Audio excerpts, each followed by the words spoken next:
A lot of people don't realize, because they're not old enough, I guess, that half of my career on Philadelphia television, I did sports. It was in the mid-'80s when I switched over to weather, and things were changing at that time, and the timing is everything. I heard a news director say, well, we don't really need 3 minutes of sports because we have ESPN and all that. And I said, yeah, but we also have 4 teams in Philadelphia. Nah, that didn't fly. We got to emphasize the weather. So I had filled in a couple times for Joe Whitty, who was a registered meteorologist, and the only reason I did was they found out I was a Navy pilot, and that was the only thing that qualified me to fill in for him. But in the mid-'80s, we were having an exchange of general managers and news directors, and they said, Tom, and I had been doing weather and sports, and I had just left WIP after being there 15 years. So they said, we had to make a decision here. Are you going to do weather or sports? And I said, well, what do you need me to do most? Talk to my agent. Well, you know, weather. Okay, well, I saw weather going this way and sports going this way. And I said, well, you know, I have done sports a dozen or so years here, and I don't know how much street cred I would have coming on the air doing the weather. So, well, we can have you tutored. And I said, I'll tell you what, let me get my transcripts from Fordham, my undergraduate, and see if I can get a master's or an equivalent here in Philadelphia. And I want you all to film it because I don't want people coming on the air saying, what the hell does he know about weather? He's a jock. So 2 years and 45 credits later, station paid for my degree, which, you know, would have amounted to almost $100,000, I guess. So that was the beginning of and I think it really extended my career because weather at that time was starting to go bonkers. I mean, computerized graphics and everything were coming into play. But after a while, it just got out of control. Why? A news director would come up to me and say, Tom, Channel 6 and Channel 10 are saying it's going to snow. Yeah? And you're not saying it's going to snow, right? And the news director was very disappointed. And I said, well, I really don't think it's going to snow. Oh, well, will we have flurries? I said, you want me to lead with flurries? So, and I said, I put this, you know, don't try to make sense because it doesn't work. I said, the fact that it won't snow, since everybody else is forecasting snow, isn't the fact that it's not going to snow as big a story as the fact that it is going to snow? You plan your day accordingly. You believe the guy who says it's not going to snow, you prepare to go to work, send the kids to school. If you believe those who say it's going to snow, you don't send the kids to school and you figure, I got to take the day off because I got to babysit. So that's a big decision. Didn't see it that way. Very disappointed you're not forecasting snow, Tom. And after a while, it just, you know, it got to the point where I'm going, I don't really believe that we should make a story that is really not there. But it used to be, if it bleeds, it leads, right? Well, if it snows, it goes. And that's the way it was. And the smallest little incremental possibility of any snow was what we had to lead with. And after a while, I just said, you know, I've gotten away with it for a long time. Last 5 years I was on the air, I think I spent a good deal of my time trying to convince management not to do so much weather until it's absolutely necessary, because you can only cry wolf so many times. And I remember Beasley Reese would be doing sports, and I'd be sitting next to him doing weather, and I'd have 3 minutes of weather. And Beasley would have like $1.50 for sports, but he would have 2 or 3 stories that were in the hole in case he needed them. And I said, Bees, you know those 2 or 3 stories you don't think you're going to get them because I'm doing 2 minutes of weather, and what are they going to do about it? They're going to have to fill it with sports. And it was that kind of a atmosphere I was in the last 4 or 5 years I was on the air. And I said, you know, let me go out the front door before they show me the back. Because was butting heads with management too many times. And that's, to me, in a nutshell, how the topic of how broadcasters deal with weather, deal with snow, that's how I dealt with it. And I think now that I'm retired, I'll leave it to everybody else who's still trying to deal with it. Hurricane, Sue, all you guys are still doing the weather. God bless you. God bless y'all. But I just left my tracks behind and I said, that's it.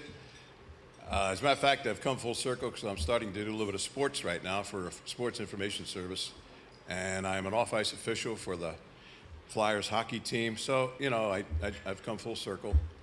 And, but believe it or not, they still want to know what I think the weather's going to be.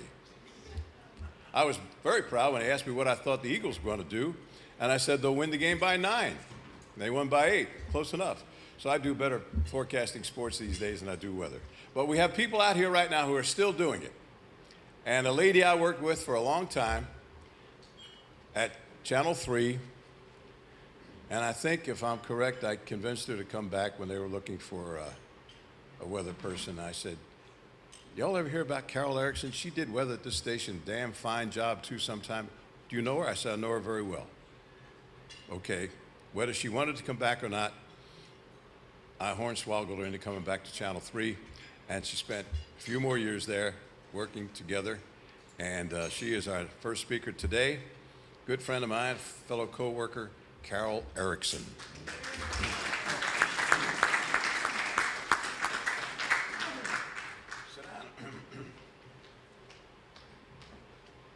Thank you, Tom LeMaine. Oh, welcome, darling.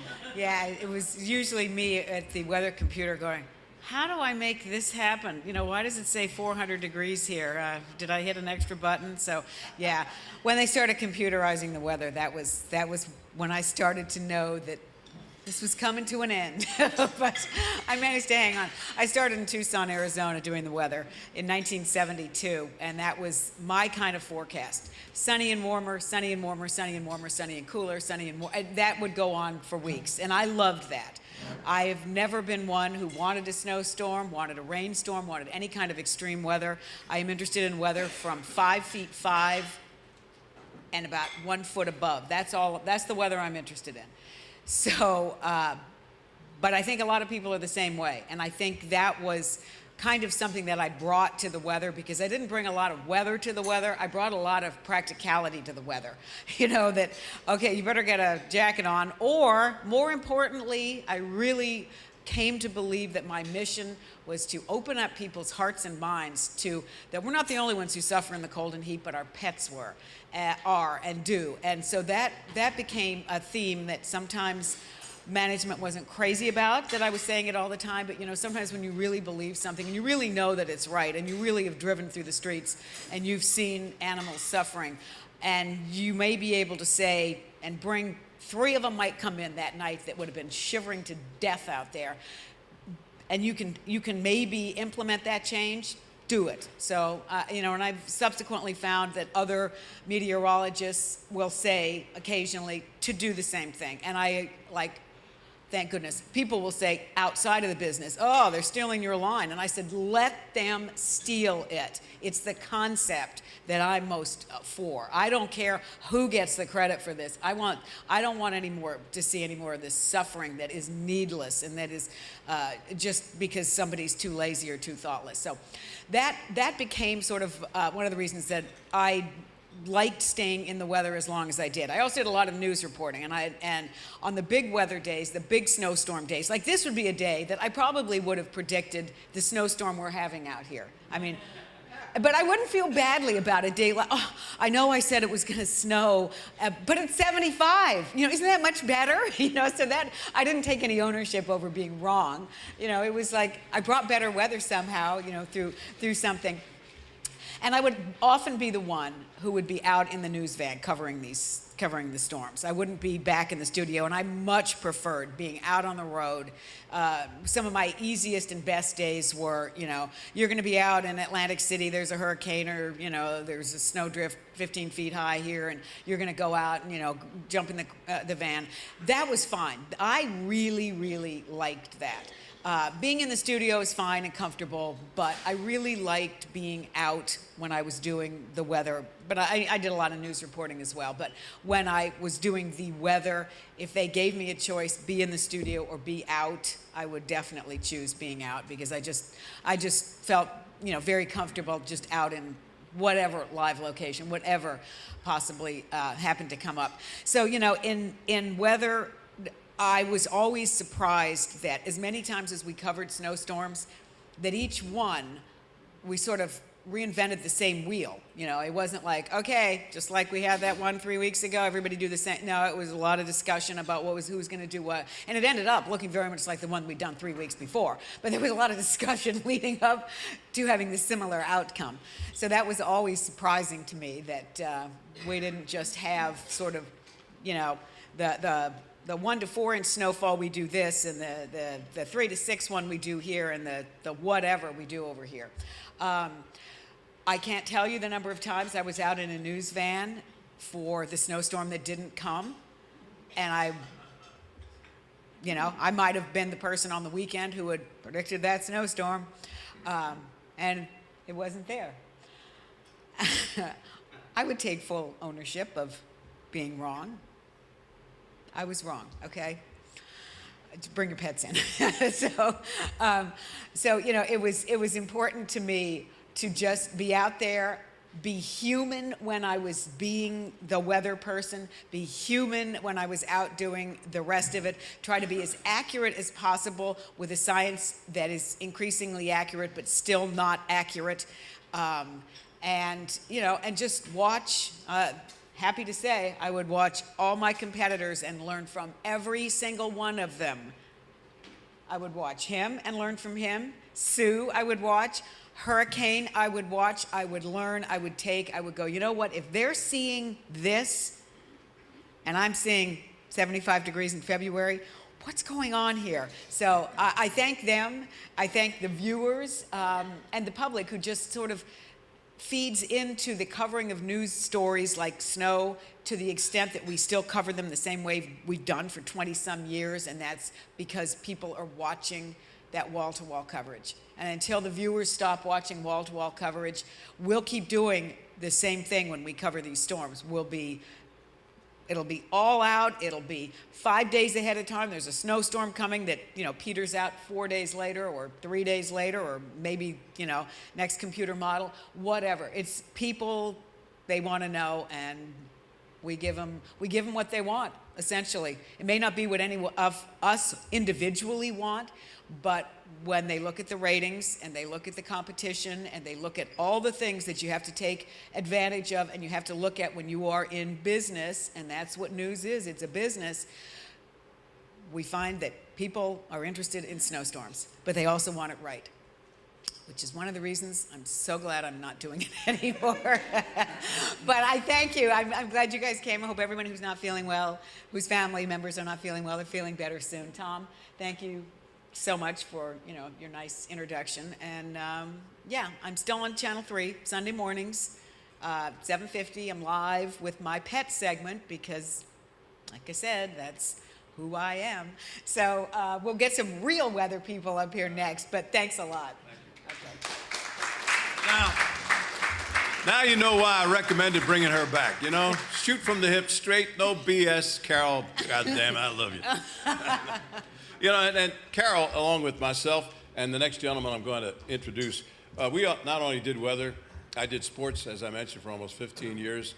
I also anchored the news in the morning when the morning show was only a half hour long, and it ran from 6 to 6:30 or something like that. When they told me we were going to go on the air at 5 o'clock, I was really impressed by the fact that homes using televisions at 5 a.m. doubled that year. And when people start working different shifts, they want their news, weather, traffic, and sports at a certain hour of the day, and that's the reason why some broadcasters go on the air at 4 a.m. now. It's no longer the 9 to 5 job. But when I first started in television, I was Channel 6. Mike Strug and I did weekend news. He would do the news, and I would do this gives you an idea how this has grown. Mike Strug would do the news, and I would do the sports. and we would flip a coin as to who was going to do the weather. If he did it Saturday, I would do it Sunday. And we just ripped it off the National Weather Service forecast, whatever it was back then. You know, we didn't have any forecasters, and that's how big a deal weather was or wasn't. I never understood that, because when you have a half-hour newscast, most of the people are tuning in for the weather. They or may not know what sports is and may not know what the news story is, but they really have to know what the weather's going to be. So the newscaster and the sportscaster and the weathercaster all play a part, but good part of it, of that hour newscast, is people tuning in. Why do you think the 5-day forecast is last? You know, why is it? Well, 5-day forecast is coming up. Half hour later, you may see it. Part of what Carol was just saying, you got to keep them tuned in. Sell, sell, sell. And if you have that in mind when you're watching the news, then you understand where news management is going. And as I mentioned, some of us have done news, weather, and sports. And one of those guys right now I'm going to introduce has done a little bit of both. And when you come to apply for a job, I tell college students today, when the job applicant is coming in, do not say you can't do this. Can you do this? Yes. Can you do this? Yes. And you can also do this? Yeah. And you can edit, and you can shoot, and you can stand up. You're hired. 5 jobs in one person. That's what the business has come to. And a guy who did 3 jobs in one position is our next speaker, Terry Ruggles. Terry?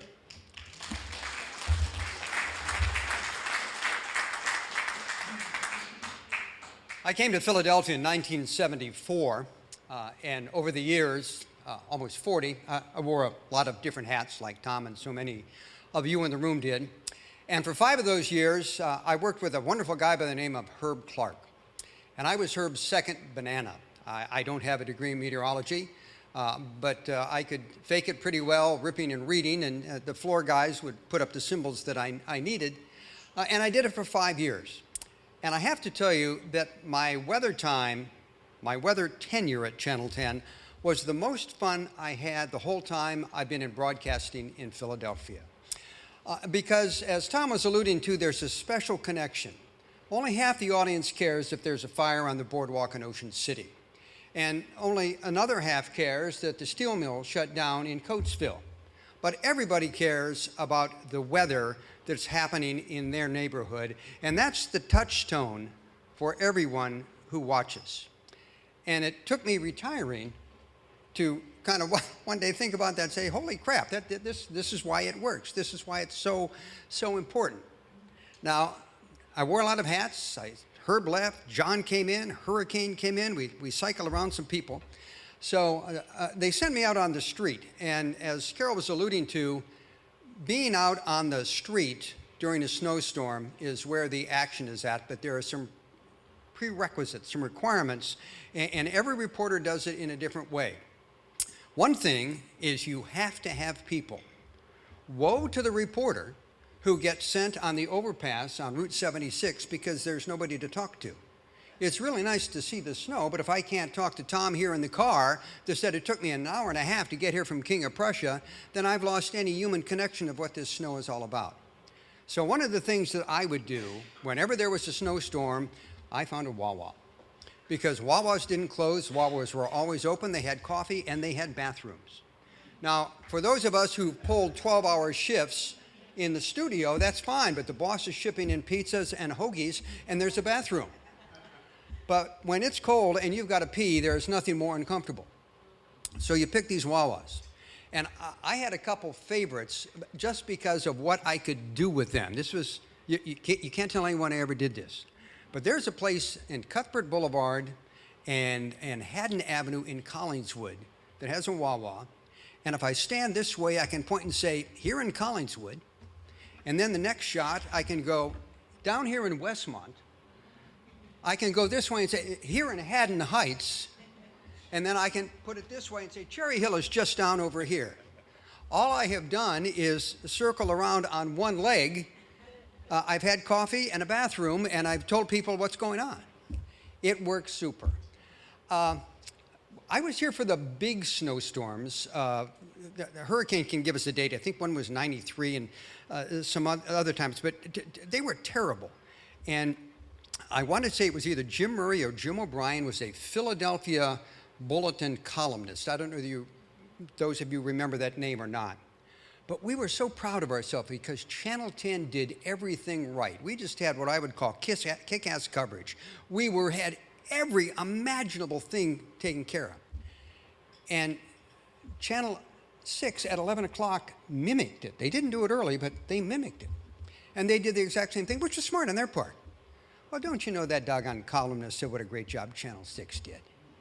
I was so mad. It was like, don't they watch? Didn't they see? They just... So it's very interesting what people see, and you view at different times. The other thing that I would do, and I would do this for hurricanes and snowstorms, I would always not wear a hat. Because I found in covering 9 hurricanes, people really love to see you suffer.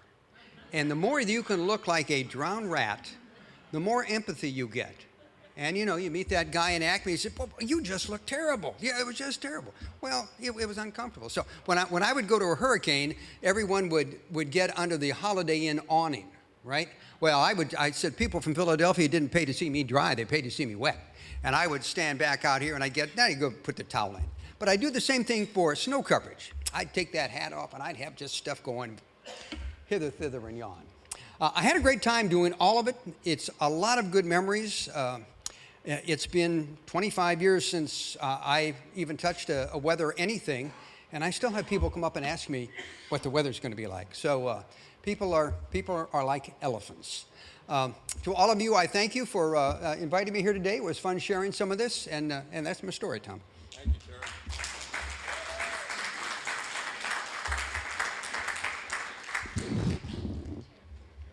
Really laid on the drama there, didn't you? Don't you? Make sure you look like you're getting beat the hell out there on the street, you know. Let me say one more thing. One of the things that we sell today is not weather, we sell anxiety. Right. Because what happens is, and it's human nature, they say we're going to have 4 to 12 inches. Nobody says we're going to have 4 inches. Everybody says, hey, we're going to have 12 inches of snow. And then we build on it and build on it. So the hurricane and Sue are giving information, but everybody at home is anxious about it. So Right. we're selling information, but that anxiety is what drives people to the station. Not because the product is really good, because people are anxious to get the product. Right. And you know what? And I think if you tell the people what it's going to do, but do not tell them what to do. You know, some people can handle 6 inches of snow better than others can handle 6 inches or 6 feet of snow. And I always wondered, and our next guest is going to answer this question for me, when they set up the boundaries as to where winter storm watches end and winter storm warnings begin. Believe it or not, right out here on City Line Avenue was a boundary layer between what was in a winter storm warning and what was in. You go across the street and you're in a winter storm watch. Stay in Philadelphia and you're in a winter storm warning. Now, did that mean the people in Montgomery County could handle the snow better than the people in Philadelphia? And I went up against this with the meteorologist in charge, the National Weather Service, Mount Holly. I said, you know, I know you guys have sold this and have put a lot of thought into it, but when you dumb down it, this is what it has come down to. And now they've changed it a lot, and Joe's going to explain this, I hope he does, to broad brush the area so that you don't know, it's not as defined as to what areas in a winter storm watch and a winter storm warning. And like I said, some people can handle 6 feet of snow better than some people handle 6 inches of snow. And it all depends on how you now, if you were to tell somebody, okay, you're going to get this amount of snow. Okay, I know how to handle that. But you're not going to get this much snow. Okay, I know how to handle that too. So I just say, for instance, when I used the percentage of sunshine, I never knew what partly sunny meant and partly cloudy meant. Do you have? But Chamber of Commerce in Atlantic City once said, can you say partly sunny most of the time? I said, you know, it really means less sunshine than partly. Yeah, but you're saying sunny. So I just say, you know how much sunshine we had yesterday? We're going to get about a third of that today. And that people, oh yeah, okay, now I got an idea what today's going to be like. But Joe McKetta, who represents the National Weather Service, is also in charge of getting out important information when it comes to emergencies, weather emergencies. And one thing I always did, no matter what I thought the weather was going to be, if the National Weather Service was issuing a warning, I would say the National Weather Service is issued. No need trying to confuse the folks more than they already are confused. And I'll say, even though I don't think we're going to get the criteria necessary for a warning, the National Weather Service has issued a warning, and you are to take it from there. And to take it from there is one of the guys who issues those kind of warnings for the National Weather Service, Joe McKetta. Joe? Thanks, Tom. Appreciate that. I am Joe McKetta with the National Weather Service. Right now, I'm the acting meteorologist in charge as well. I've been doing this for 2 years. They said it was going to be a temporary thing before the next guy or gal came along. We're still waiting. Nobody's waiting more than I am. Tom is correct. We are the guys that issue the watches and the warnings for winter storms, and it is a complicated process. The boundary lines that Tom was talking about were developed over the years working with emergency managers. We develop numbers that we have to reach until we issue a watch or a warning. But right now what we've done is we kind of like merged the southern parts of Montgomery County and Bucks County and Burlington County into the same numbers that we use for Philadelphia. So it's a little bit more blended. And it works out a little bit better, I think. We're going to see how it works out. We can make changes. The real issue is I think people want to know how much snow we're going to get. It's not so much whether we put a warning out or a watch out. Really, basically, what they want to know, what is the amount of snow we're going to get? And I think that's the direction the Weather Service is heading in over the next 10 years or so. We're going to actually do a better job, we hope, of forecasting the actual amounts and then let people make the decision as to what they think they should do with it. Do we really need to tell them that you're under a warning if we give them the amount of snow they're going to get? So we're looking at all that. The Weather Service has changed a lot in the last 20 years. Certainly in the last 30 years. I joined the Weather Service back in 1980. A lot of changes have taken place. You guys in the TV industry experience the same thing. We're the same way.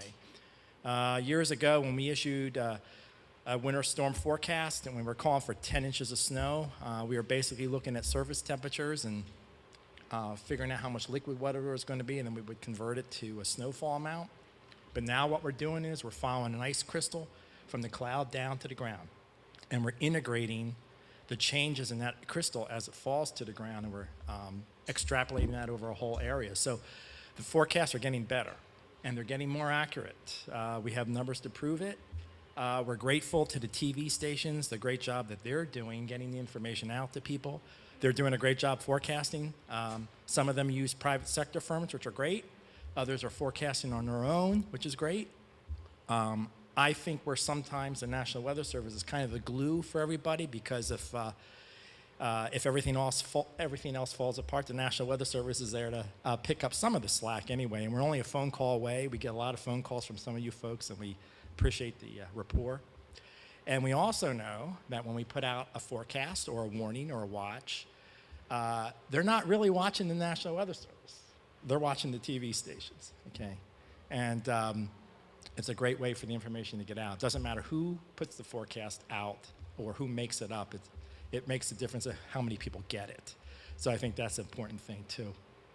We have a lot of great people in the National Weather Service. Right now we have 20 people in our forecast. We're down 5 people. We're trying to get back up to speed as quickly as we can. We work 24 hours a day, 7 days a week. We have at least 2 meteorologists in the office at any given time. We have a lot of stuff on our website. A lot of the information that we put out now is going out through cell phones and smartphones, which is a whole new world. Some of the older technology that we use, like no weather radio, I don't know how many people have those little weather cubes, you know.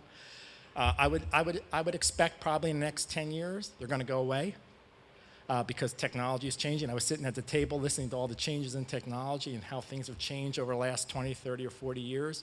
There's a lot of stuff that's changing that we in the National Weather Service, we as taxpayers, can no longer afford.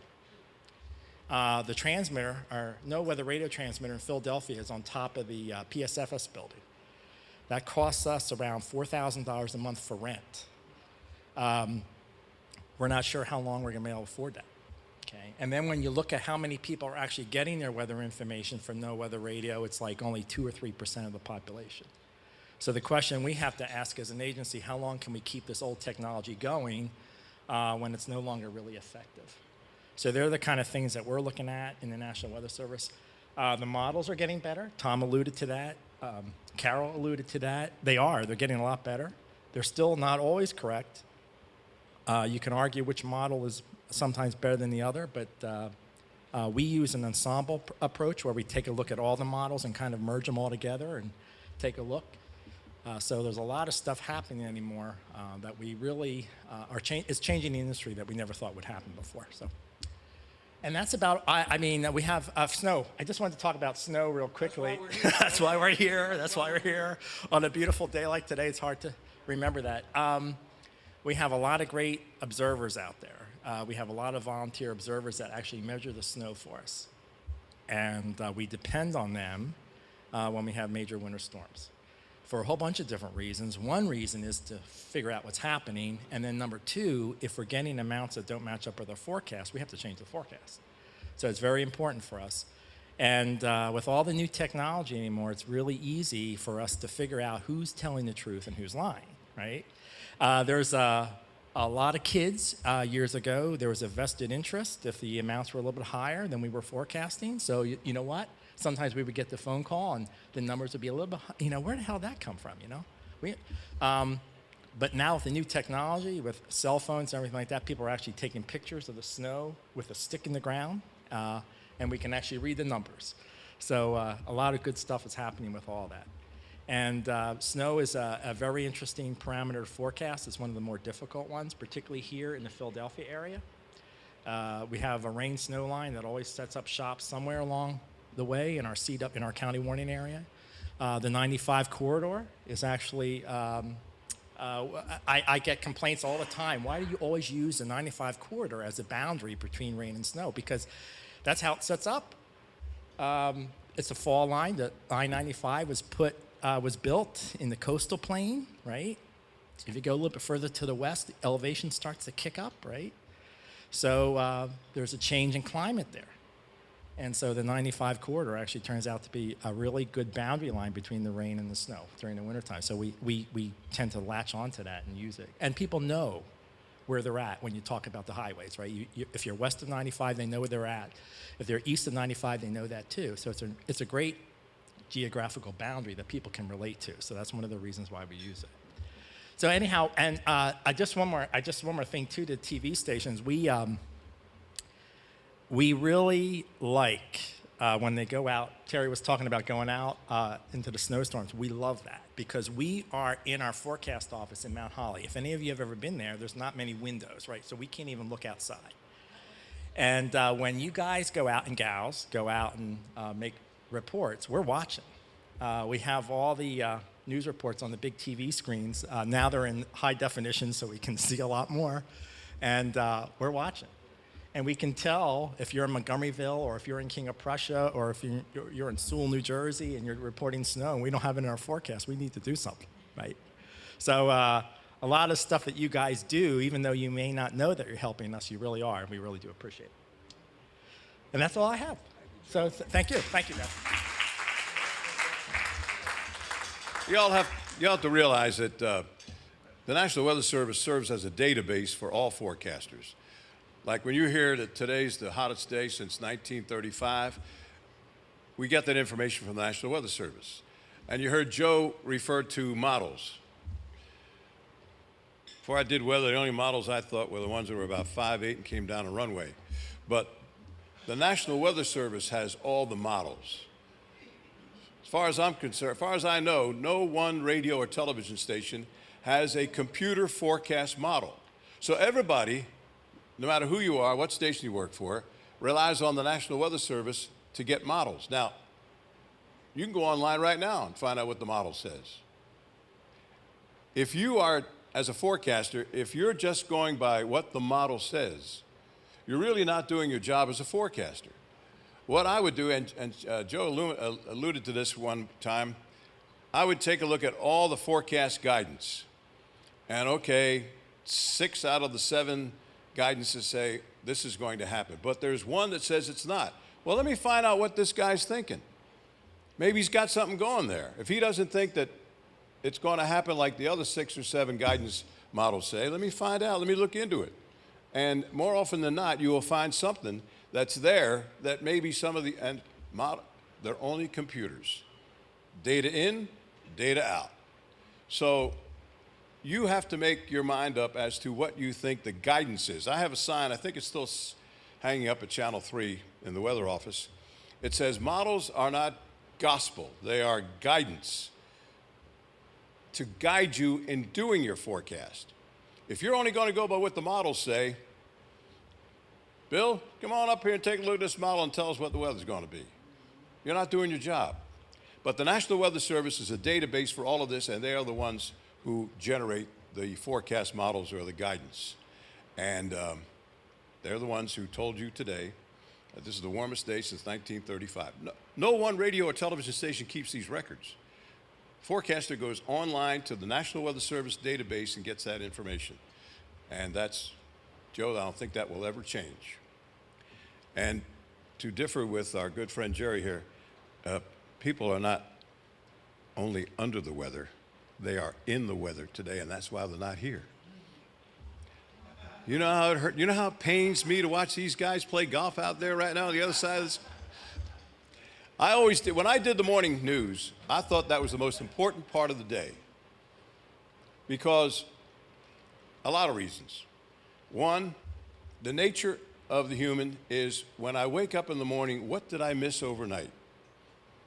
Number two, you're doing the news in the morning, you're probably getting less competition from cable television because people tune in, they want to know what's happening right now and where I am right now. So you do what drive time radio has done forever. News, traffic, weather, sports. You're getting a different audience every 15, 20 minutes. You go over it again because some families, the kids have to get the bus at 7:30. Other families, kids don't get the bus till 8:30. So their whole time frame, and as I mentioned before, the work time frame is a lot different. People are getting up and going to work at 5 in the morning, getting off at 2 in the afternoon, 6 in the morning, getting off at 3. So the morning news, I always felt, this is my own opinion, of all the shifts I did at Channel 3, I got more satisfaction after signing off during the morning news because I really felt that I was giving a service, and so were the news anchors and so were the sports anchors, to people who really didn't know what happened while they were sleeping. And with that in mind, I would like to introduce a lady who is still doing that kind of service to our viewing audiences out there to keep people going and get their day started the right way, Sue Serio. Sue?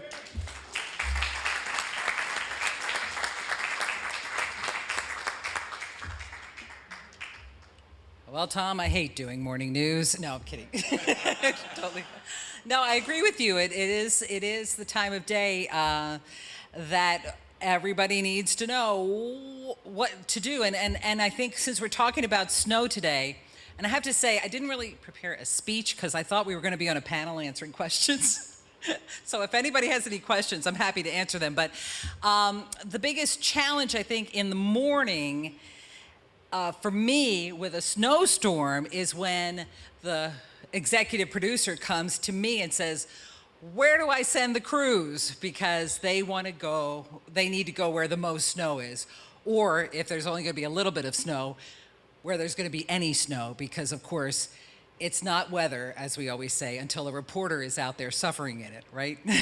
So that's one of my biggest challenges is figuring out where to send, to tell them to send the crews in the morning when we're having a snowstorm. But the bottom line is, for weather, it's our Super Bowl when it snows. There's just no other reaction from viewers than the reaction to a forecast of snow.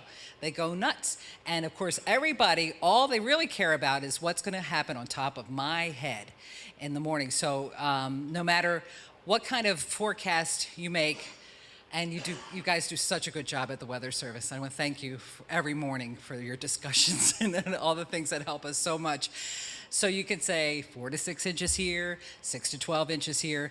They're still going to come on social media and say, what about me? What about my neighborhood? What about my house? So having said that, I think the greatest help to me in the morning during a snowstorm is the viewers that are on social media, because we may be seeing nothing in Old City in Philadelphia, but they can send us their photographs of what they're getting in Montgomery County, in the Lehigh Valley, or if it's a coastal storm, what they're getting at the shore. And it helps us so much because it's not real to us in the city unless we see it. So with our viewing area being as big as it is, a snowstorm can be completely different when you go 20 miles in any direction. And it presents a lot of challenges for people, especially those who have to decide whether to close school or not. So you sort of feel that responsibility in the morning when you're making a forecast, especially when you are going on the air at 4 a.m., which we do. Oh, I'm sorry, 3:58. It's because, once Channel 10 decided to go on at 4, we decided to go on at 3:58. Just so you know, next time you're up at 3:58, we'll be there for you with that as accurate as we can a forecast of snow. And it's a crazy time, but I have to say, it's when we have what we call a snow show, and we're on from 4. Good Day Philadelphia is on from 4 a.m. until 10 a.m. I don't know if you realize that. It's a 6-hour show, and I'm on the whole time. But when we have snow and it's a snow show, we stay on until the storm is over, and just keep talking about it. And we just round robin to the reporters that are out in it, and we do the best we can to forecast what's going to happen. It is interesting when I think about snow, too. Before I came to Fox, my husband and I spent 3 magical years working in Buffalo, New York, which gets a little bit of snow every once in a while. And I thought I knew about snow, but nothing like forecasting snow. I actually didn't do weather in Buffalo very often. I filled in, but I was co-anchor of the morning show. But I got to know the folks a little bit at the weather service there because I was studying meteorology while I was in Buffalo, and they would help me out a lot. But what's similar to what happens in Buffalo and happens here is that first snowstorm of the season. And everybody freaking out and everybody smacking into each other on the roadways. It happened in Buffalo too. Like, what, you never drove in snow before? But it's that first one of the season, and it's just such a big dramatic event. Then you have another snowstorm, and it's still like, oh my God. And then by about 3 or 4 or 5 snowstorms in, we're not getting as freaky about it. And it was definitely that way in Buffalo because there was a snowstorm every couple of days, and until you get that whopper. And I think about 1993 when there was in March. That whopper of a snowstorm, wasn't it? Like middle of the March, 12th and 13th. And I wasn't even in TV then, I was in radio, but I got fired from my radio job during that snowstorm. And it was very humane of the news director, the program director of that radio station, because they called on a Sunday and said, don't bother coming in on Monday because we're changing the format of the radio station and nobody else who works here is going to be working here anymore. And my very first thought was, oh, cool, I don't have to dig my car out of my parking space. And then my second thought was, oh crap, I don't have a job. So it's interesting how you can mark time with snowstorms and how important it is to people's lives. So I guess you feel that responsibility when you work in television any time of day, and you just try your best to get it right. But I am really seeing such a big difference now with social media, and it helps us. At least for me, it helps me a lot in figuring things out. So, any questions? Are we good? Oh, we do have a question. Okay, yes, Lee. What is the reason for this unusually warm, beautiful weather at this time of the year? If it were very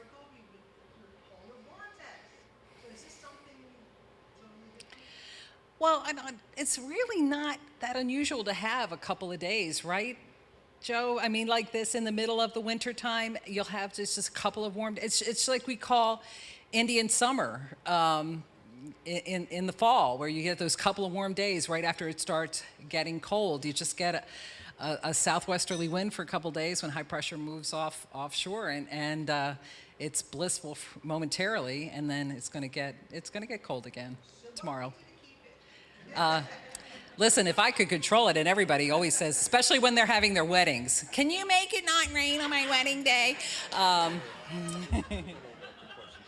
Oh, we're doing questions? Okay, well, obviously, I was. Okay. I guess I'm done? No, that's all I had. People do want to ask questions, but I want everybody to speak and then have them up and answer Okay. questions afterwards, okay? All right.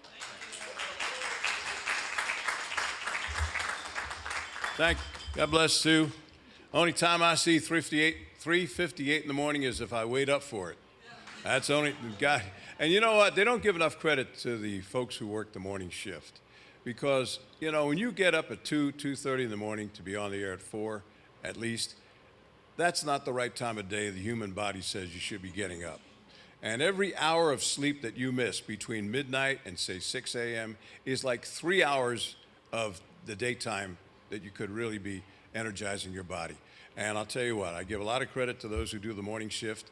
And more often than not, and I never understood this, more often than not, instead of bringing in the afternoon shift, if all of a sudden weather develops, they keep the morning people there till 2 o'clock in the afternoon. They've already been up 12 hours. And then they got to come. Anyway, that's, why I retired? But, we have a situation where there's a competition going on. It's been going on for a long time between television stations who do the weather, National Weather Service who does the weather, and then private forecasting services that do the weather. And, the nature of the beast is every one of them probably at one time or another say, we do the weather better than you do, whether we're private, whether we're government, or whether we are working for a broadcasting industry. But competition comes far and wide now, and with, as Sue mentioned, social media, everybody's a forecaster. But be careful of your social media sources. They're not responsible for anything. A lot of them are not known who they are, and you get to know who is reliable as far as giving a report of what the conditions are. But social media, like I always say about the models, you live and die by the models, you live and die by social media. But the competition has come from a long-standing weather service that has provided the weather for KYW here in Philadelphia for many years. And this guy was a morning guy, so he knows what it's like to get up in the morning and get things going and lose your sleep and get to bed when other folks are still having a good time in the evening. And that's from AccuWeather Services, Elliot Abrams. Elliot.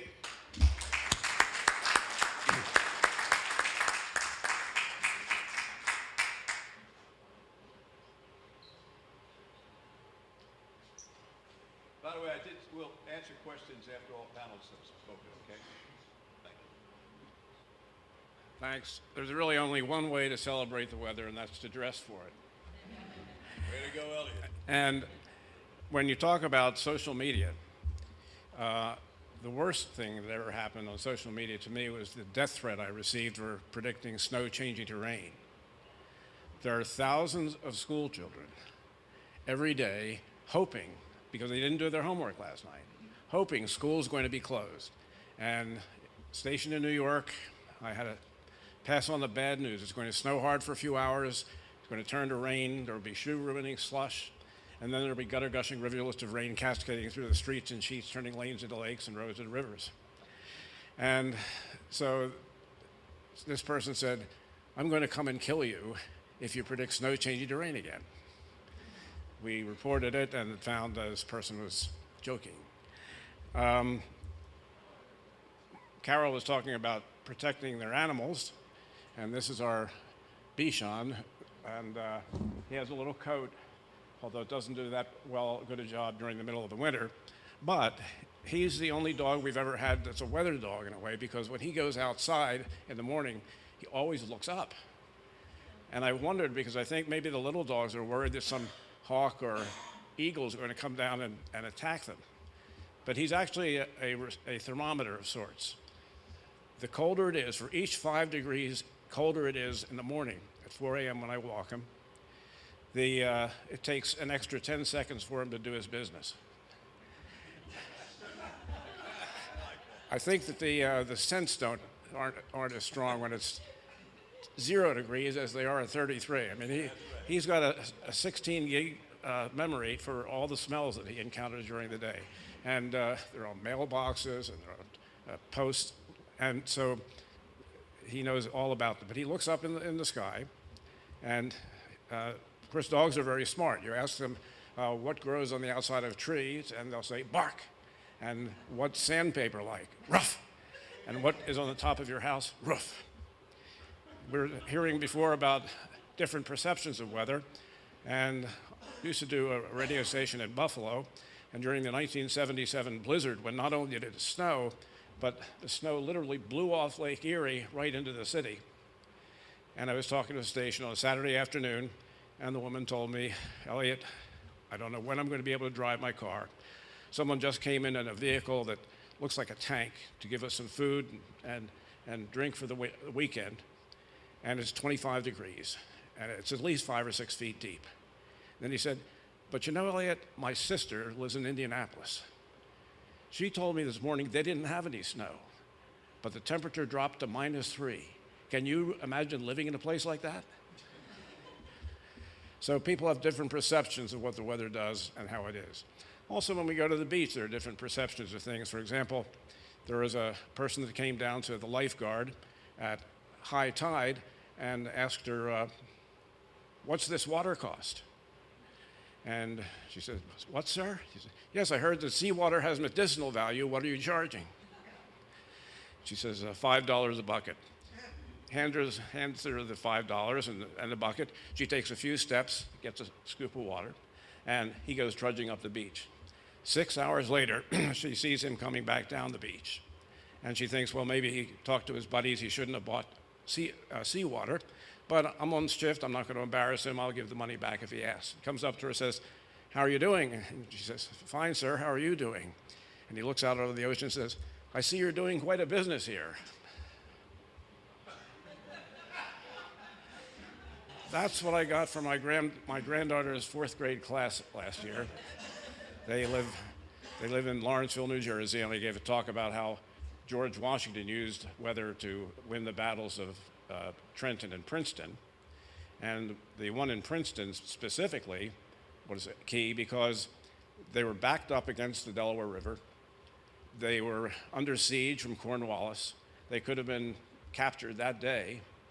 And Washington, being a Virginia farmer, was aware of the weather, and he also had a thermometer. It was 37 degrees and clear with a strong northwest wind at noon. And he realized from that it would probably freeze that night. So he calls the general together, and of course calls them all together very close, and says, we're going to put up big bonfires behind our camp to make it look like we're staying for the night. Cornwallis probably doesn't want to attack us now because it's muddy, and so he'll wait too. And they made the bonfires. They waited for the ground to freeze. They put cloth on the wagon wheels so that it wouldn't be heard. They sneaked out around 2 o'clock in the morning. And then they took Princeton at 7 or 8 a.m. Some people wondered why it took them so long. And actually, Washington, in his words to Congress, reported that they left just after midnight. However, the moon wasn't up yet. When we did some research on this, the moon didn't rise until 1:30. And one of his sergeants, the Sergeant Rodney, I don't think it's the same person as one of the streets in Mount Airy is named for, but in any case, this Rodney said, once the moon came up, we moved out at 2:15. And that's what explained why they took so long to get to Princeton. So this historic thing is very important. As far as the snow is concerned, there isn't any today. So why talk about it? You get my drift on that? Well, I mean, it's flaky. But in any case, when we make snow forecasts, we do use the models. But even the ensemble models that are talked about as the be-all and end-all things aren't such a thing. You run the same model using slightly different information for 10, 15 times. How can you justify running the same model with slightly different information? Well, we don't sample the atmosphere every place. We don't sample what it is underneath one of the trees out here. We don't sample what it is out here in the sun. And so there are differences in what goes into the computer models to make their forecasts.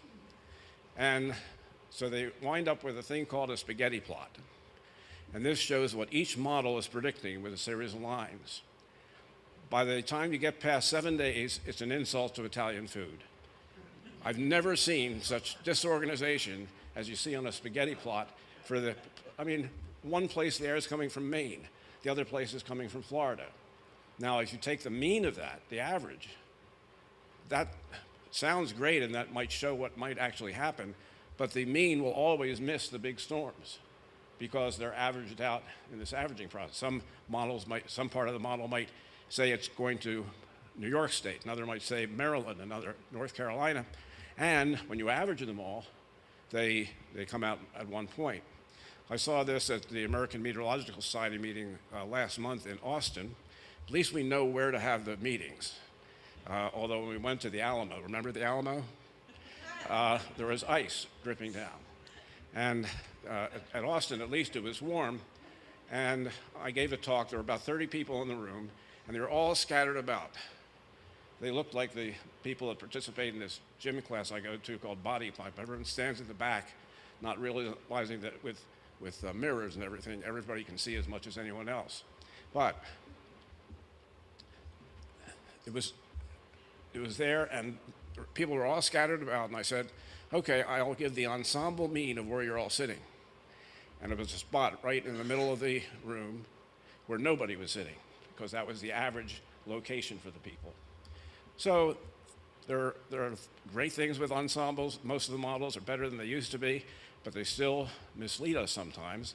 And can you tell 3 days in advance that it's going to be snowing in King of Prussia and raining in Camden?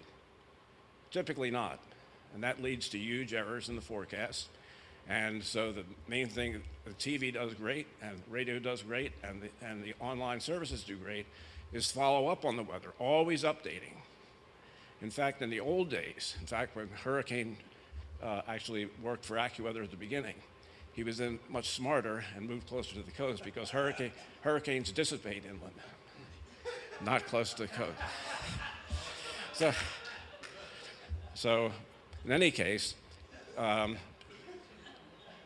that's all I'll talk about right now.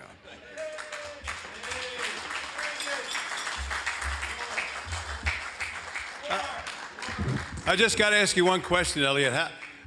Do you eat your spaghetti with a spoon, or you just twirl it on your fork when those models come? Cut it out. Good idea. Damn good idea.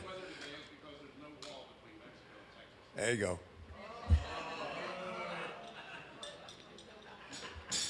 I would like the lifeguard story.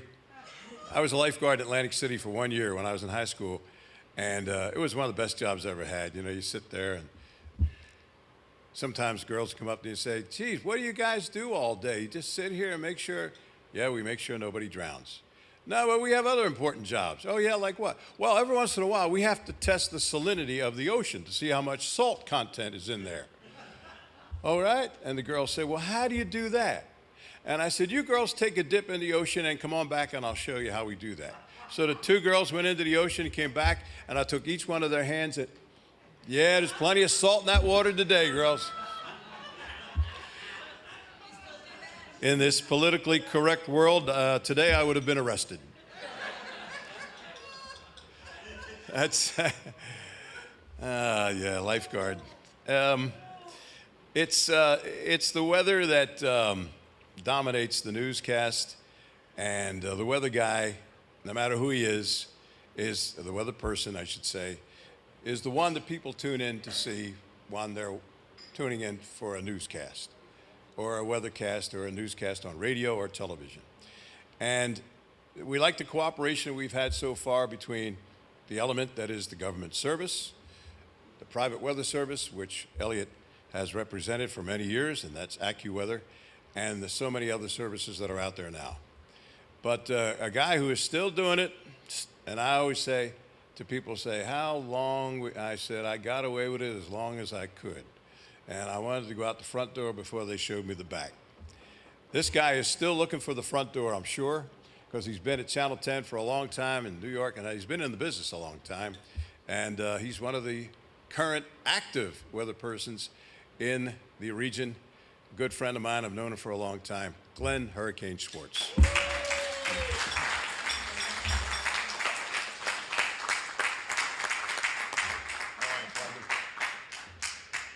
I don't like standing next to Tom. I'm sitting. That's better. That's better. As he mentioned, I actually did work with Elliott Abrams. It was my first job right out of college. And, all right, just over a few minutes, you heard about what, 23 puns? Think about working with him for 8 hours a day for a year and a half. One of the reasons I ended up with the National Weather Service, where Joe Maketa is. I now have the honor of being able to wear a snowflake bow tie on a record warm day, just in honor of today's event. But I started off as a traditional meteorologist, worked for AccuWeather, working for the National Weather Service, went to Atlanta, was working for the Weather Service there, and one day I made the official forecast, and it said 30% chance of light snow.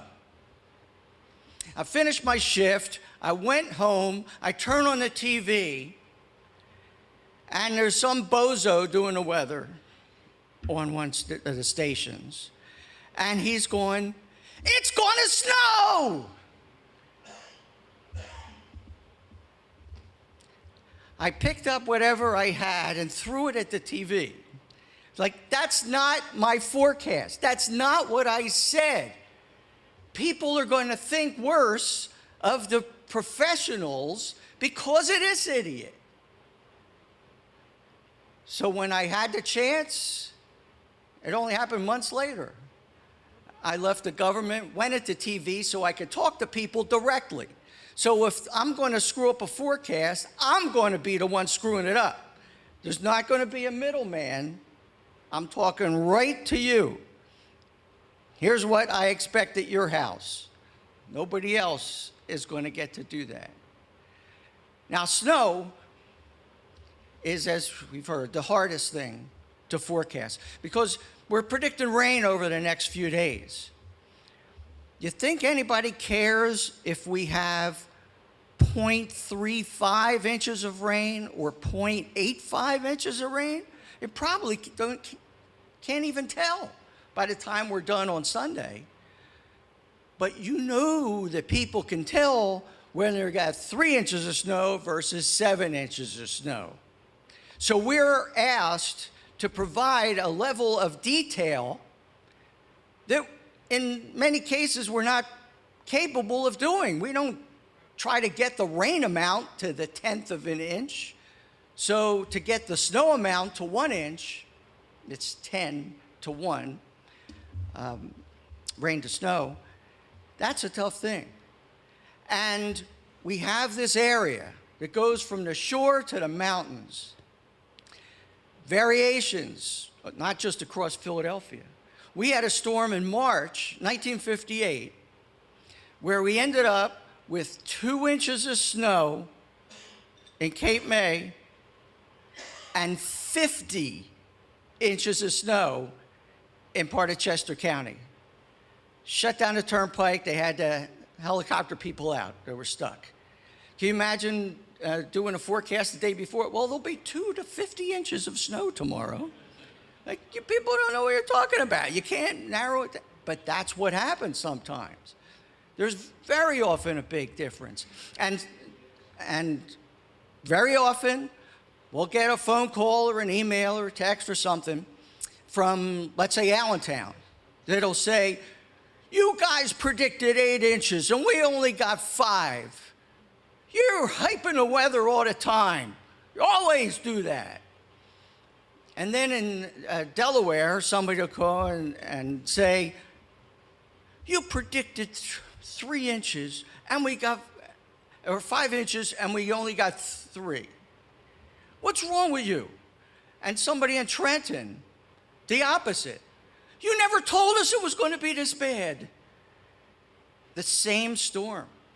We can have that response for the same storm. We can't possibly be perfect for everybody, for the snow amounts or the snow timing or the changeover to rain or sleet. When I was a kid, I loved snow, played in the snow, longed for the day where I could forecast snow. And now it's, okay, thank you. Man, I didn't know you got that way. You better move up that retirement date a little quicker, boy. I feel it's better. Man, you know, you don't have that much hair left to pull out anyway, Glenn, so take it easy. Oh, okay, good. Well, you got your money's worth. And I'll tell you, that's, you never, you know, it's like golf, you know. Golf is not meant to be conquered, it's meant to be played and enjoyed. And fortunately, you know, I enjoy it all the time. The 50 years I spent in broadcasting right here in this city, which goes against the odds. I never had to move, never had to send my kids to different schools, and for that I'm very fortunate. And I just was born at the right time, and I thank Mom and Dad for that. Now, if we can have all our panelists come up and take a seat, because, you know, what times it get dark around here? I know it's a little late. We're trying to move it along as much as we can. But if all of our panelists can come up and take a seat, and maybe, because as much as we can say and as much as we can talk to you all about, there are some questions that remain unanswered, and that's what we're here to do. So come on up, Terry, Joe, Hurricane, Sue, sit down. As long as you don't tell any more jokes, Elliot, you're allowed up here too. Pardon me? Yeah, pun quota has been surpassed, Glenn said. Yes.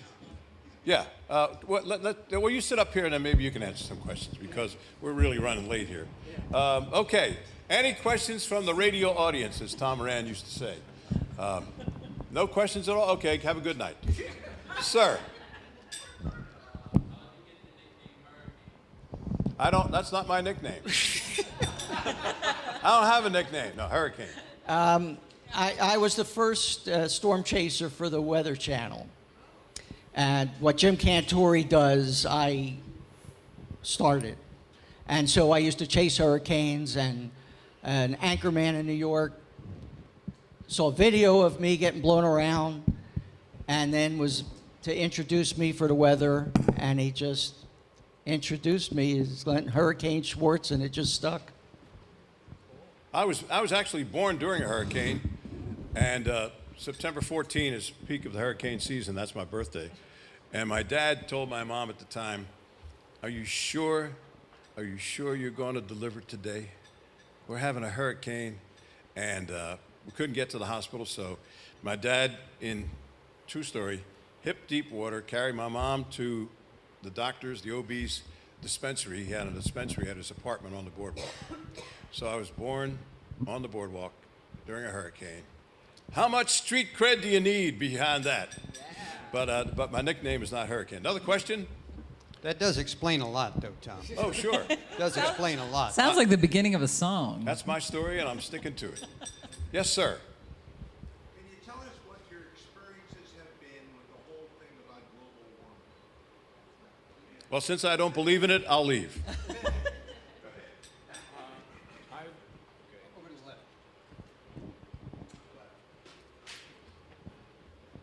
As soon as you tell jokes, that mic goes off. In the 1990s, I was a skeptic, and now I basically believe it.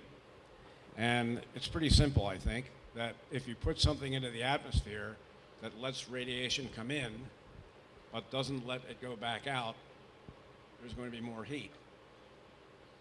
And that's basically the problem. There are other greenhouse gases that are involved. But the thing is that most of us want to see things happen while we're here to see it. And most of the things in climate change are not going to happen while we're here to see it. They're very gradual. You'll hear about an extreme and say, oh, that's because of climate change. And then you go back in an almanac and there was a big storm in 1717 that flooded the wharves in New York City, and it was terrible. They shut down the subways at the time, but there were no social media reports about it. And so I believe it's true, and most researchers who've looked at it also believe that it's true. But some people will, in my opinion, cherry pick information and say, well, this area isn't warming, and this glacier isn't shrinking. But most areas are warming, and most glaciers are shrinking. The problem is that I think that what we're going to do about it is a whole different issue than knowing about it. Because when you talk about a big project, let's say, to protect a city, that's billions of dollars. I've been a township supervisor for 35 years, and we don't spend those kinds of big things unless we know we're getting grants from the state and the federal government. And even then, we don't know if we're going to do it. So a lot of these things are being blocked. But there are other people that don't believe in science. And that's one thing that is a shame right now. For example, we're sitting here in this building, okay? Why is it standing? Is it because somebody guessed how to put it together? Is it because somebody guessed how it would be held up? No, there is engineering science, and that's how they did it. And there is risk also. I ask a person, are you going to drive this afternoon? Say, sure. I say, where? I'm going to drive home. Do you expect to be in a wreck? No. So you're going to call your insurance company right now and tell them, cancel my policy for the afternoon. Let me qualify what I said. I don't mean that you should not do everything you can to prevent pollution of the atmosphere. However, one of the greatest polluters in the world is not going to come to the table on that. They're more interested in maybe making sure they have enough weapons more than they are in cleaning the air. So don't get me wrong. If anything you can do to keep from polluting the atmosphere is something that makes us all breathe a lot easier. I just don't think that the school is out on records right now to say, didn't this happen 1,000 years ago or didn't it happen 500 years ago? Because there weren't any forecasters 500 years ago. We look at the tree rings and get our forecast from that. Glenn, I'm sure, is of the opposite thinking on this. Glenn? I agree 100% with Elliot. But there are different parts of the issue where there's different levels of agreement. The basic agreement of the Earth warming overall, the glaciers melting overall, the ice caps melting overall, sea level rising, all of those things are basically undisputed facts. Virtually every climate scientist in the world will agree on that. What we're disagreeing on and studying more is what impacts an overall climate change would have on individual weather events. Is the melting of the ice in the Arctic having an effect of making storms worse or making them track a different way? That's basically where the biggest arguments are in our profession now. Anyone else want to jump? Okay, another question? We have another question. And what's causing? Mark, What is causing? Bell? Is it man-made or is it It's man-made. in 100 Man-made. years? We're going to destroy the earth in 100 years when it's been around for 14 billion. I didn't say we're going to destroy anything. It's just going to get warmer. There's another question about anything at all. Yes, ma'am. Okay, actually, this still relates to the climate, potential climate change that we're on. When we were kids, it seemed we had loads of blizzards and lots of snow. May have just been the perception of a little kid. But the intensity and frequency of snow over the past decade hasn't been significant compared to what I remember as a kid. However, the increase in intensity inherently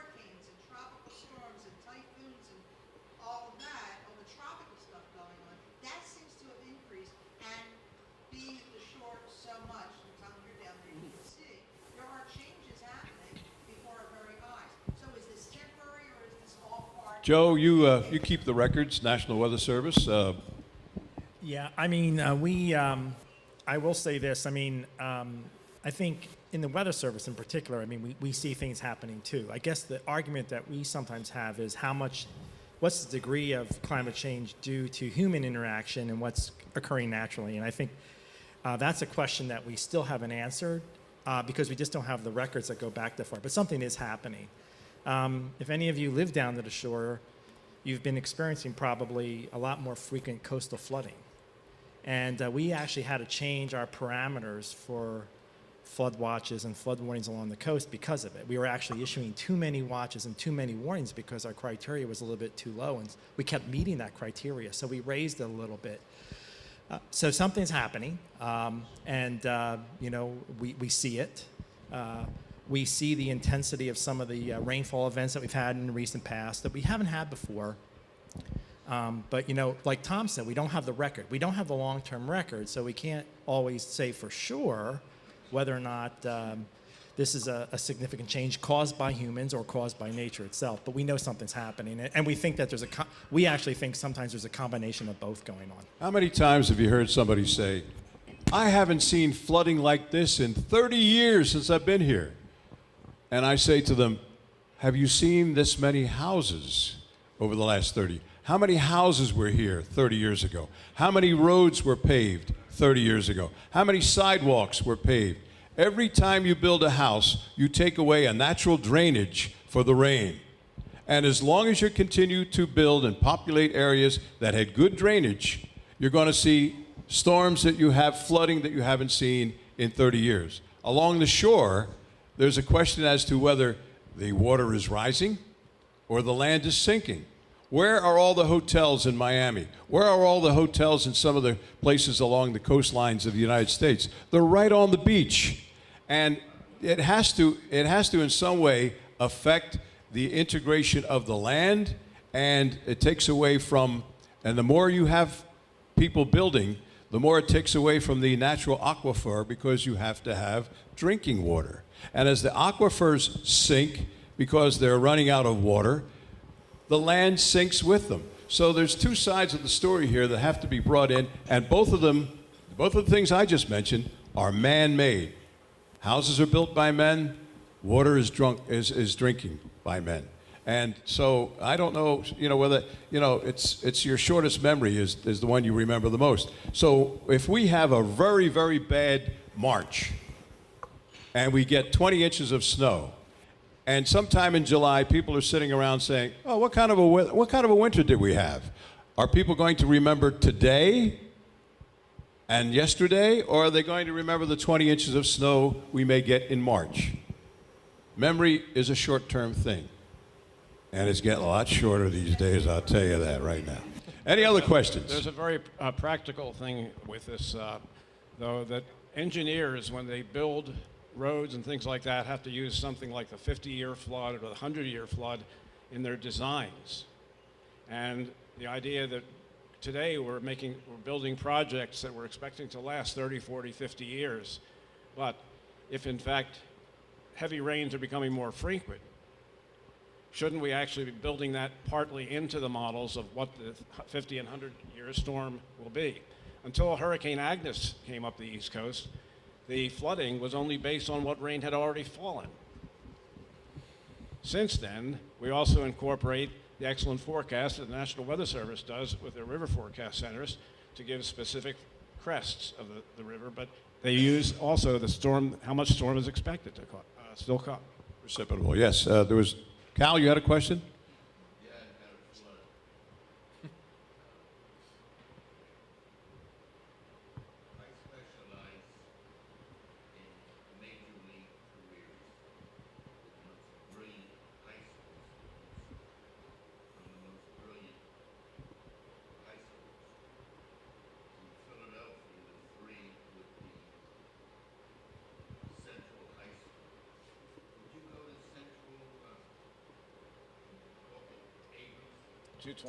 There you go, right here. Central High graduate, right there. And the Can't you tell? three officers, top officers, acting. Where did you get all his jokes?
Are you asking who makes the most money or who's the most accurate? No. The money. The money, Yeah, okay. We range from unemployed to Al Roker at over 10 million. 10 million per year. After taxes. When you're on a network, NBC, and broadcast all over the world. He said you can be living day to day or make $10 million a year, and that, the salary structure has nothing to do with the forecaster's accuracy. Nothing at all to do with it. Of course it's personality, it's showbiz. It's showbiz. How often does he really do the weather as opposed to how he does the fluff? Terry, jump in on this, man, because Yes, but there are wide ranges of salary in the market as well. Before Jim O'Brien died, I was told by confidants at Channel 6 that they paid him $350,000. Now think about how long ago that was, making that kind of money. Whether those salad days are any good or not now, I don't know. One just quick sidebar about Jim O'Brien, and this comes from Steve Levy, who doesn't hesitate to tell it, is Jim being this Texan and Stevie being an Olney graduate who wanted to be a Texan, would go out at night and drink copious amounts of liquor. And Jim went back to Channel 6 and was doing the good guys, bad guys, and the high point and the low point, and he was just sauced out of his mind. And he was scared to death that it was going to cost him his job. And I don't know who the GM at the time was, but the GM the next morning called him in and said, I'd like to talk to you. And according to Steve, Jim was just scared to death that he was going to be fired right there because he was drinking last night. And he gets in there and he's standing in front of the desk, and the GM looks up and he said, you know what you did last night? And he's all ready to confess, and the GM says, you think you could do that again tonight? So it had no idea about the accuracy, the good guys, the bad guys, the highs and the lows. People just loved Jim O'Brien, as they do Al Roker. Now, Al Roker has a staff of meteorologists behind him. But, I mean, he paid his dues, too. He was in Cleveland and a bunch of other places. Jim O'Brien, myself, and Larry Kane were having lunch. And Larry has a tendency to pontificate a little bit. And Jim's listening to Larry talk for a while. And in his good, best Southern Texas drawl, he said, talking to Larry Kane, listen, partner, you know what Tom and I do? We can do what you do, but you can't do what we do. And Larry Kane said, you're right. So that kind of dumb downs it, doesn't it? There's competition in every field. There were three animals, for example, a hawk, a lion, and a skunk. They were bragging. The hawk says, I can dive down. No, take it. I can dive down and I can kill this animal. And the lion says, I can catch any land animal on earth. The skunk says, I can repel any land animal on earth. Suddenly, a bear comes along and eats them all, hawk, lion, and stinker. The lady had a question. Ma'am? Yeah. That would be me. Yeah, Bust Up Buddy is our little Color Forms character who we dress him up every day. We decided, I decided one day we needed a little kid that we could dress up so that people would know what to wear every day. And we didn't have a name for him in the beginning, but he sort of became everybody's buddy. And he's perpetually 8 years old. And thank you for watching. Yeah.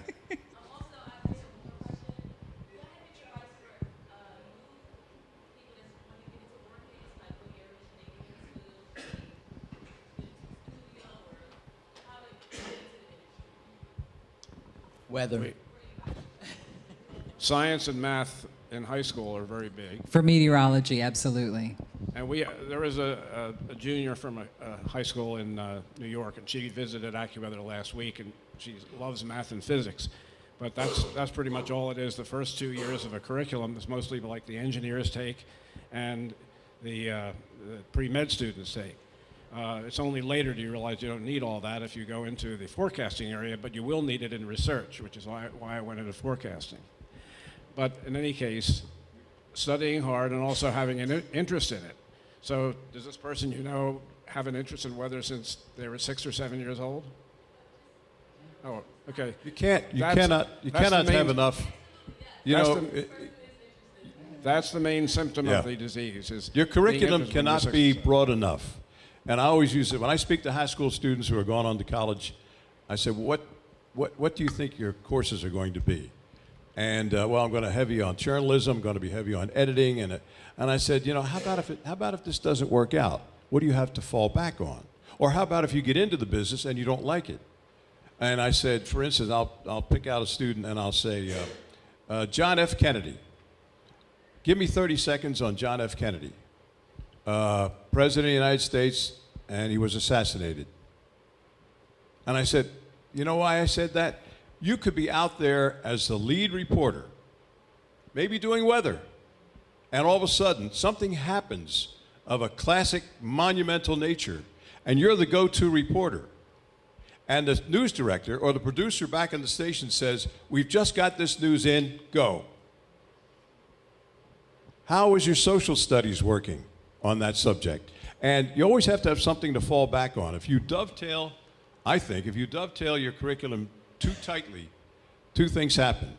If it doesn't work out, you're really stuck. And something I mentioned earlier, when you come for a job offering these days, they'll ask you, can you do this?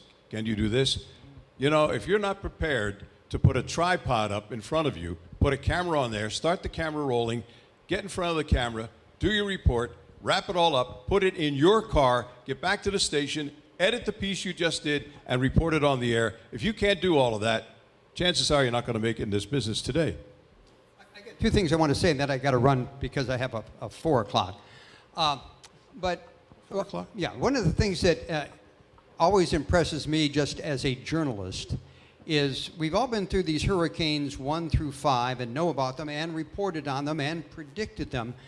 But Hurricane Sandy was a Category 1 hurricane, and it did more financial damage than many hurricanes which were much larger and much more intense. I just got back from the Virgin Islands, and in the Virgin Islands, they still don't have electricity in a lot of places. They still have no hard phone lines. They still have no Wi-Fi because they got hit by 2 Category 5s in a row. So no matter what I report from the field or what they predict from where they are, I think the lesson here is as smart as we think we are, Mother Nature is still in charge of what happens on this planet, and it affects us, each and every one of us, every day. I'm glad you said Hurricane Sandy. Thank you. That's good. Thank you, Tara. I don't want to hear Superstorm Sandy anymore. It was a hurricane, and when it hit the United States and New Jersey and came directly over the Atlantic City area, it was a hurricane. And we can get into this 100 times, and I think it was very misleading for the National Weather Service, National Hurricane Center, to say it's no longer a hurricane. Well, wait a minute. You got emergency management personnel who work according to the designation of the storm. And it gives you a false sense of security saying, it's no longer a hurricane. Forget about it. Let it stay a hurricane, and we'll determine whether it was after the storm is over. And I think, Joe, they've corrected that situation so that it doesn't happen again. There's been a lot of changes since Sandy, and what Terry was talking about too is that we categorize hurricanes by the wind speed, the sustained wind speed. The Weather Service and other scientific agencies are getting together to reevaluate how we do that because some storms come and they do a lot more damage than you would expect from a Category 1 storm, and people think that there's a lot more intense, and we're looking at that. So yeah, there's a lot of changes. As we go through these experiences, we learn from each one. We used to categorize hurricanes a little bit by the pressure too, but we don't do that anymore. So we're doing things differently. We're learning from each storm. So yeah. And we are doing things differently. If another superstorm or hurricane or tropical system hits the New Jersey coast, the Hurricane Center will actually keep control of it until it makes landfall and even beyond. So that did not happen during Sandy. Okay. Tom, you had said sometimes you just have to wing it. Didn't that happen to you, Sue, where they punched you live on the air and everybody went out?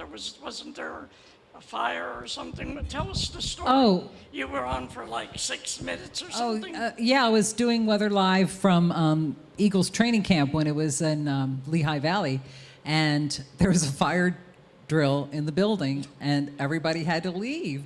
And they said, fire drill, you're on until we tell you to stop. So I think it ended up being 8 minutes and 13 seconds of me looking around the field and watching they're watering the field, and then talking about who was going to be signing autographs that day. And I did a detailed forecast of every day I could think of. Yeah, that was like the biggest test of ad lib that I've ever had. 8 minutes, and then finally Right. There goes they the came back. bird. That's right. Yeah. So you learned to really be observant of every little detail around you. Really stop and smell the grass. And it was that was a big challenge. But I can also say that about getting into this business or getting into any business, I believe in internships. Try to get as many, get in the door. National Weather Service, you have interns too. Any way you can get in the door, and then be a sponge and just absorb as much as you can while you're there, and make as many contacts while you're there, whether it's weather or any other part of the business. Get those internships. That's my advice. Thank you for coming. I want to bring Bobby Kravitz, who had the story. Where'd Bob go? Bob's gone. So that's about it. Thank you all for coming.